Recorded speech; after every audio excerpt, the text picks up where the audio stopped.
तो बच्चा party, so this is your part 2 air chapter का सिविक्स चैप्टर 2 है, ठीक है, जिसके अंदर हम लोगों ने एटमॉस्फेयर के बारे में जाना, एटमॉस्फेयर की लेयर्स के बारे में जाना, जो कि ट्रोपोस्फेयर है, स्ट्रेटोस्फेयर है, मेसोस्फेयर, थर्मोस्फेयर, एक्सोस्फेयर, ये हम लोगों ने कर लिया था, ठीक है। और इसके बाद अब हम लोग आगे जो है वो यहाँ से पढ़ने वाले हैं लेयर के बारे में। मैंने आपको छोटी छोटी चीजें आप लोगों को बताई थी, जैसे आपको ध्यान रखना है ट्रोपोस्फेयर के बारे में कि सबसे फर्स्ट लेयर जो है वो आप लोगों की ट्रोपोस्फेयर आ जाती है, ठीक है ना, जिसकी हाइट जो है वो 13 किलोमीटर, 13 भी आ जाता है, 15 भी आ जाता है, ठीक है ना, और 20 भी आ जाता है कई जगह पर। तो आपको बस ध्यान रखना है अकॉर्डिंग टू योर बुक। और जहां पर जो है वेदर फिनोमेना जैसे रेनफॉल वगैरह, फॉग वगैरह, हेलस्टॉर्म वगैरह जो है वो इसी लेयर से होते हैं। स्ट्रेटोस्फेयर जो है वो 50 किलोमीटर हाइट पर है और उसके अंदर जो है क्लाउड्स वगैरह नहीं होते, ठीक है, वो सारी चीजें आपको ट्रोपोस्फेयर में देखने के लिए मिलती हैं और बारिश वगैरह जो वहीं से होती है ना, तो इसलिए। और स्ट्रेटोस्फेयर के अंदर क्लाउड फ्री होता है जहां पर प्लेन वगैरह उड़ते हैं।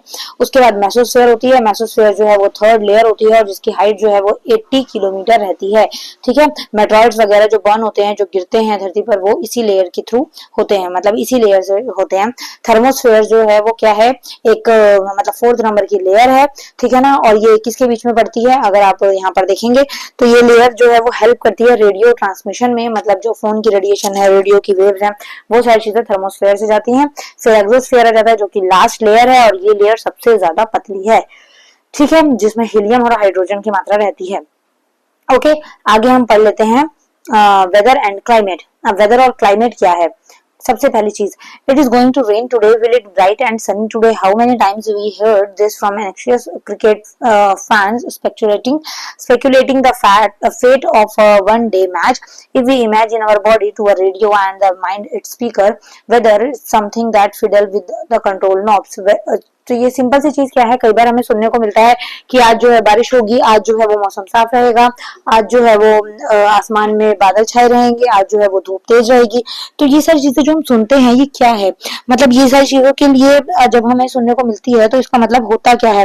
तो यहाँ पर सिंपल वजह मैं आपको बता दूं कि ये सारी चीजें जो है वो वेदर और क्लाइमेट को डिनोट करती हैं, ठीक है ना। वेदर क्या है, weather is this hour to hour day to day condition of the atmosphere, ठीक है। वेदर जो है वो एक आर टू आर जिसको बोल सकते हैं हम कंडीशन है, मतलब कि टाइम टू टाइम ये चेंज होती रहती है, ठीक है। तो ये हो गई आपकी वेदर।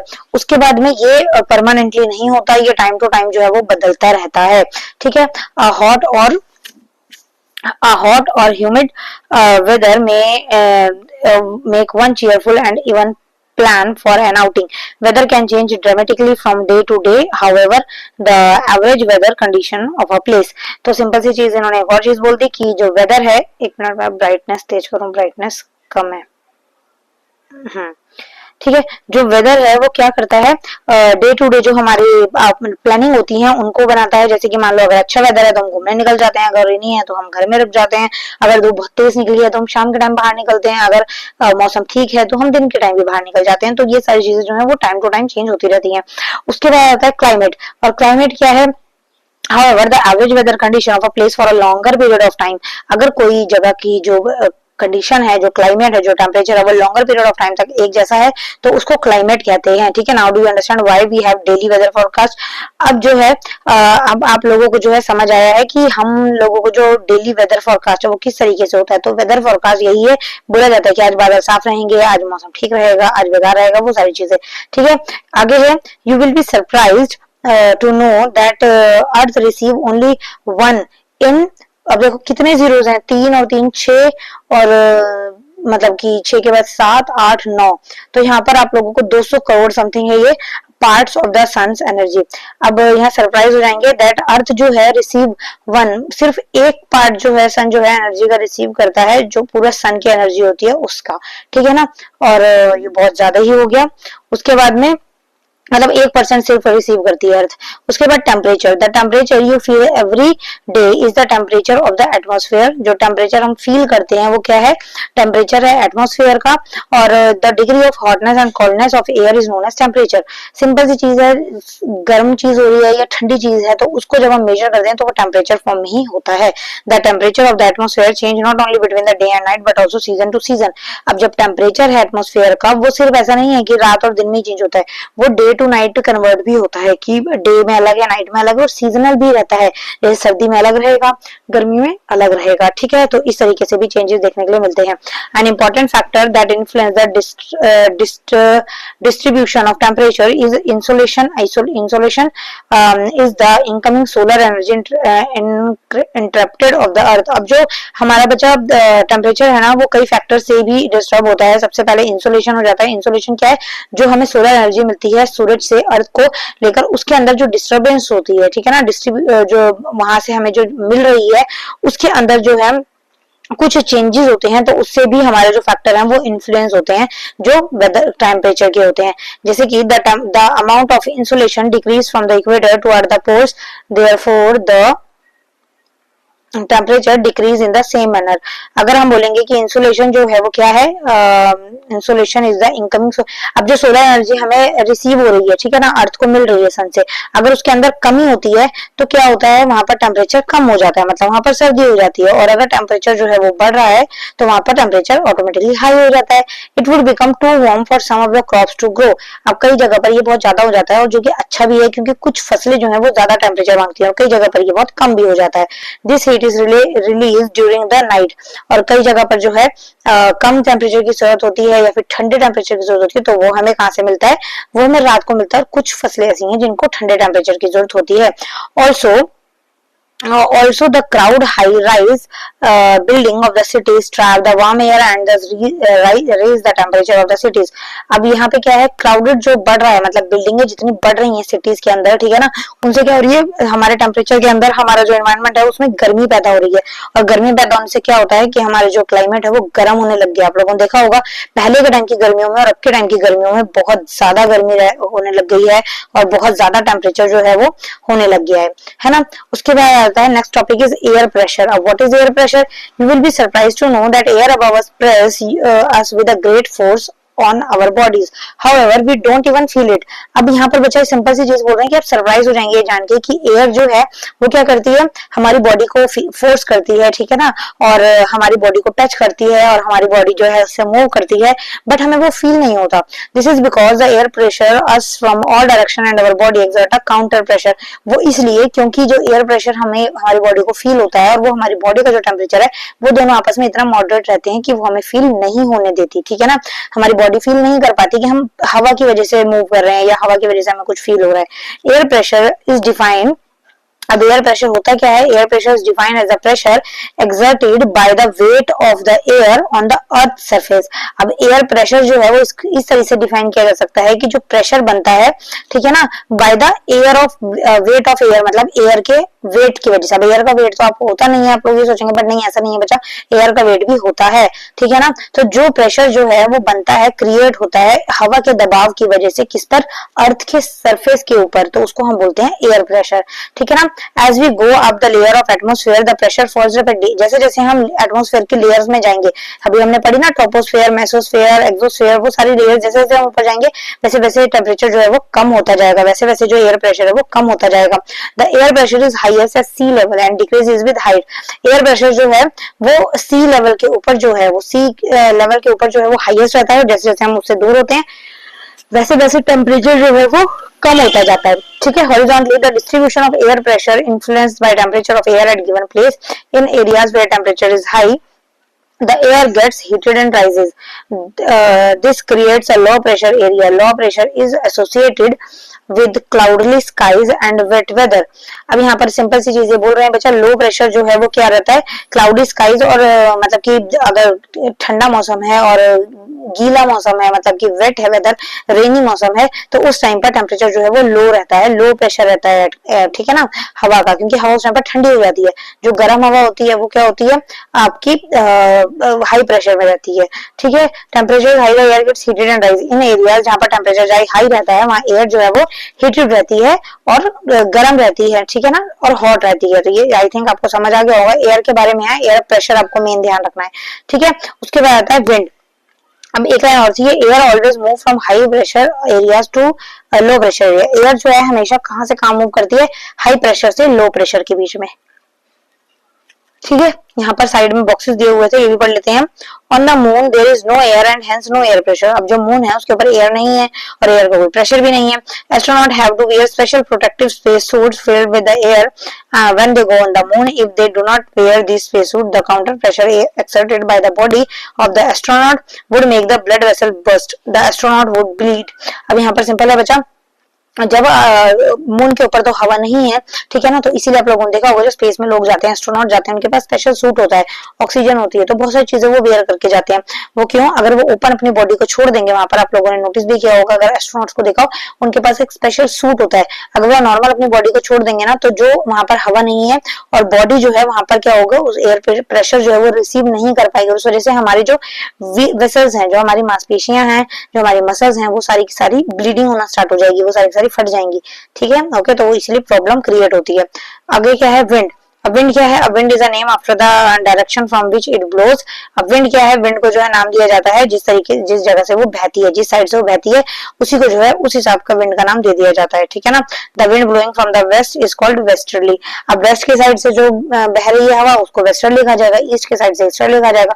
तो इस तरीके से जिस दिशा से वो जाती है, उस दिशा का नाम उसको दे दिया जाता है। The movement of air from high pressure area to low pressure area is called wind. अब एयर की जो मूवमेंट है हाई प्रेशर से लो प्रेशर की ओर जाने वाली, उसको क्या कहते हैं? विंड कहते हैं। You can see wind at work as it blows dry leaves down the pavement or on root trees during a storm।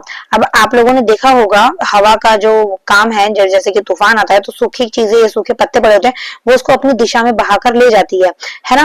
और sometimes when the wind blows gently you can see even it blowing away smoke or fine dust। और कई बार जो है हवा धीरे धीरे चल रही होती है तो आप लोगों ने देखा वो धुएं को भी उड़ाते हुए लेके जाती है, वो मिट्टी को भी उड़ाते हुए लेके जाती है ना। At times wind can be strong that it is difficult to walk against it। और इसीलिए जो है कुछ जगह पर आप लोगों ने ये भी देखा होगा कि कई जगह पर आप लोग अगर वॉक कर रहे हैं और हवा बहुत तेज है तो आप वॉक भी नहीं कर पाते, एयर का प्रेशर हमें इतना ज्यादा फील होता है तूफान वगैरह में। You must have experienced it is not easy to hold an umbrella on a windy day। अब आप लोगों ने एक चीज भी एक्सपीरियंस की होगी कि अगर हम बारिश या तूफान में कहीं जा रहे होते हैं तो आप नोटिस करेंगे छाता भी हम लोग खोल नहीं पाते, इतनी तेज आंधी चल रही होती है। Think of some other example when strong wind have created. ऐसे कुछ और एग्जांपल भी सोचो दिमाग में जो आप लोगों को लगते हो कि हाँ इससे रिलेटेड है।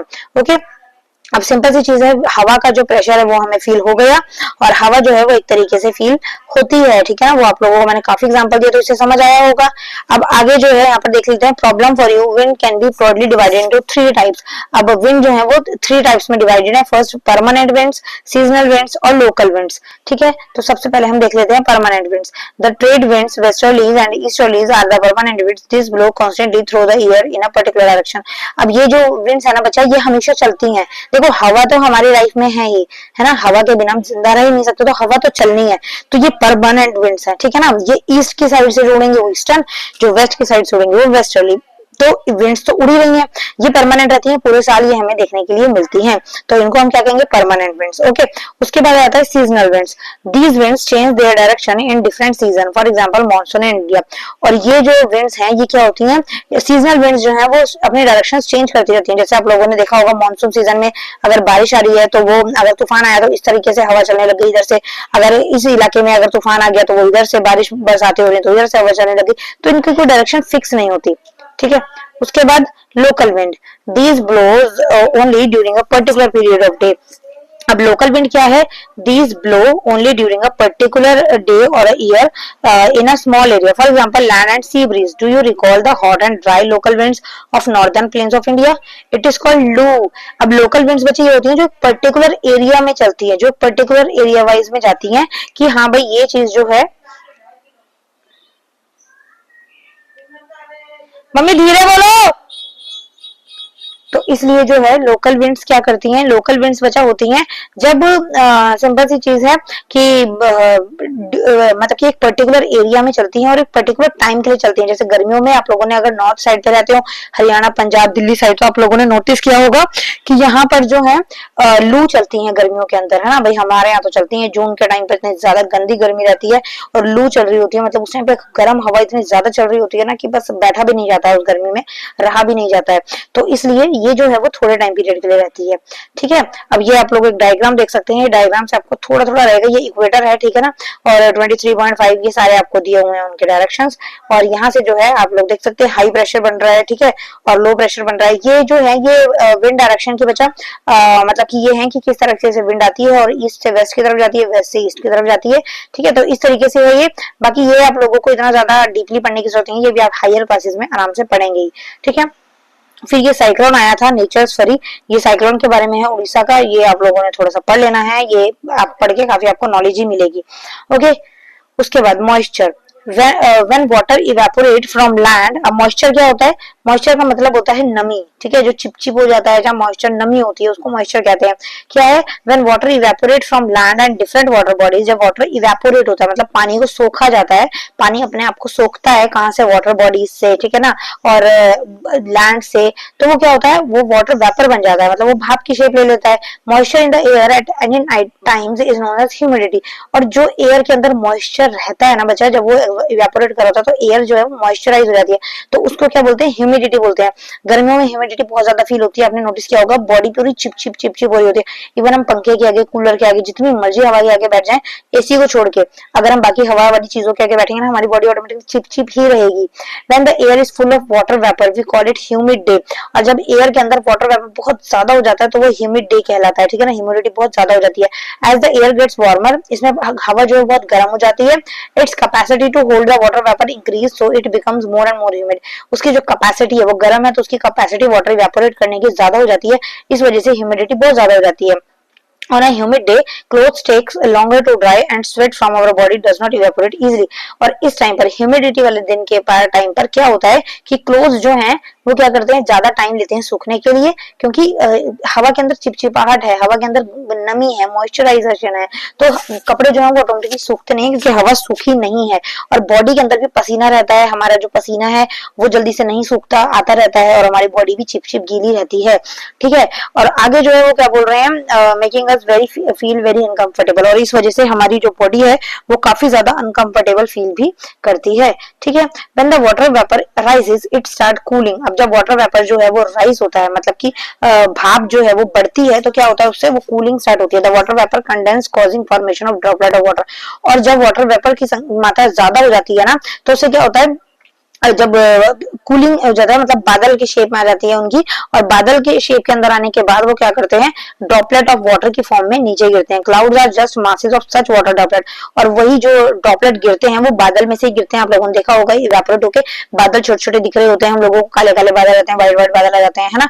When these droplet of water become too heavy to float in air then they come down as precipitation, और जब यही बूंदे जो हैं और जब यही इवेपोरेट जब पानी है वो बहुत ज्यादा हैवी हो जाता है, वो हवा में नहीं रह पाता, तो वो बारिश के रूप में नीचे आ जाता है, ओके।